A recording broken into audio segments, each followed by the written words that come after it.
A Long Walk to Water, a novel by Linda Sue Park, based on a true story.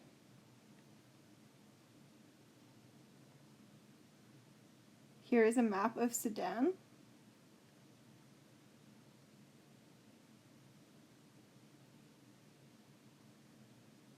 Summary. When the Sudanese Civil War reaches his village in 1985, 11-year-old Salva becomes separated from his family and must walk with other Dinka tribe members through southern Sudan, Ethiopia, and Kenya in search of a safe haven. Based on the life of Salva Dut, who, after emigrating to America in 1996, began a project to dig water wells in Sudan. To Ben again. Chapter 1.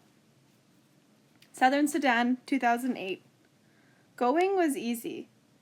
Going, the big plastic container, held only air. Tall for her 11 years, Naya could switch the handle from one hand to the other, swing the container by her side, or cradle it in both arms. She could even drag it behind her, bumping it against the ground and raising a tiny cloud of dust with each step. There was a little weight going. There was only heat, the sun already baking the air even though it was long before noon. It would take her half the morning if she didn't stop on the way. Heat, time, and thorns. Southern Sudan, 1985. Salva sat cross-legged on the bench. He kept his head turned toward the front, hands folded, back perfectly straight. Everything about him was paying attention to the teacher. Everything except his eyes and his mind. His eyes kept flicking towards the window, through which he could see the road home. Just a little while longer, a few minutes more, and he would be walking on that road. The teacher droned on with a lesson about the Arabic language. Salva spoke the language of his Dinka tribe at home. But in school, he learned Arabic, the official language of the Sudanese government far away to the north. 11 years old on his last birthday, Salva was a good student. He already knew the lesson, which was why he was letting his mind wander down the road ahead of his body. Salva was well aware of how lucky he was to be able to go to school. He could not attend the entire year because during the dry season, his family moved away from their village. But during the rainy season, he could walk to the school, which was only half an hour from his home. Salva's father was a successful man. He owned many head of cattle and worked as the village's judge, an honor-respected position. Salva had 3 brothers and 2 sisters. As each boy reached the age of about 10 years, he was sent off to school. Salva's older brothers, Eric and Ring, had gone to school before him. Last year it had been Salva's turn. His 2 sisters, Akit and Agnath, did not go to school. Like the other girls in the village, they stayed home and learned from their mother how to keep house. Most of the time, Salva was glad to be able to go to school. But some days he wished he were still back at home herding cattle. He and his brothers, along with the sons of his father's other wives, would walk with the herds to their water holes, where there was good grazing. Their responsibilities depended on how old they were. Salva's younger brother, Kual, was taking care of just 1 cow. Like his brothers before him, he would be in charge of more cows every year. Before Salva had begun going to school, he had helped look after the entire herd, and his younger brother as well. The boys had to keep an eye on the cows, but the cows did not really need much care. That left plenty of time to play. Salva and the other boys made cows out of clay. The more cows you made, the richer you were. But they had to be fine, healthy animals. It took time to make a lump of clay look like a good cow. The boys would challenge each other to see who could make the most and best cows.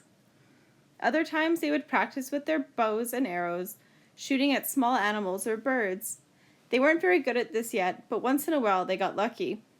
Those were the best days.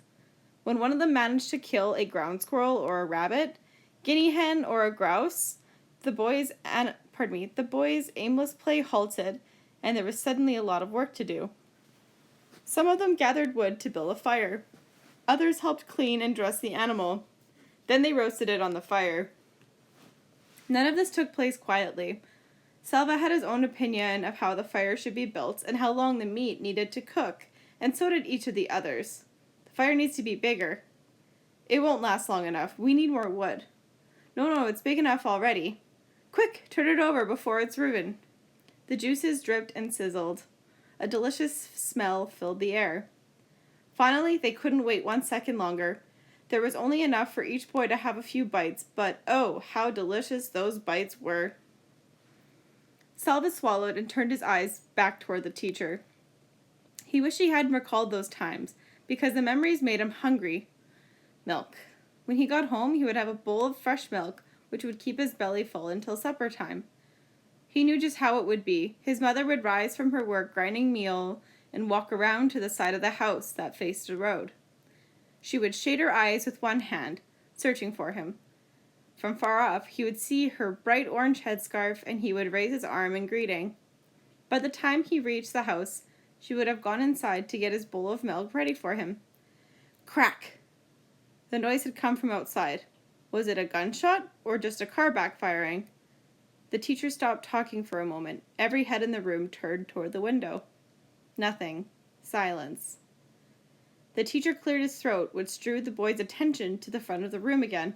He continued the lesson from where he had left off. Then, crack! Pop, pop, crack! Ack, ack, ack, ack, ack, ack! Gunfire! Everyone down! The teacher shouted. Some of the boys moved at once, ducking their heads and hunching over. Others sat frozen, their eyes and mouths wide open. Salva covered his head with his hands and looked from side to side in panic. The teacher edged his way along the wall to the window. He took a quick peek outside. The gunfire had stopped, but now people were shouting and running. Go, quickly, all of you, the teacher said, his voice low and urgent. Into the bush. Do you hear me? Not home. Don't run home. They will be going into the villages. Stay away from the villages. Run into the bush. He went to the door and looked out again. Go, all of you, now! The war had started 2 years earlier. Salva did not understand much about it, but he knew that the rebels from the southern part of Sudan, where he and his family lived, were fighting against the government, which was based in the north. Most of the people who lived in the north were Muslim, and the government wanted all of Sudan to become a Muslim country, a place where the beliefs of Islam were followed. But the people in the south were of different religions and did not want to be forced to practice Islam. They began fighting for independence from the north. The fighting was scattered all around southern Sudan, and now the war had come to where Salva lived. The boys scrambled to their feet. Some of them were crying. The teacher began hurrying the students out the door. Salva was near the end of the line. He felt his heart beating so hard that its pulse pounded in his throat and ears. He wanted to shout, I need to go home. I must go home. But the words were blocked by the wild thumping in his throat. When he got to the door, he looked out. Everyone was running. Men, children, women carrying babies. The air was full of dust that had been kicked up by all of those running feet. Some of the men were shouting and waving guns. Salva saw all of this with one glance. Then he was running, too. Running as hard as he could into the bush, away from home.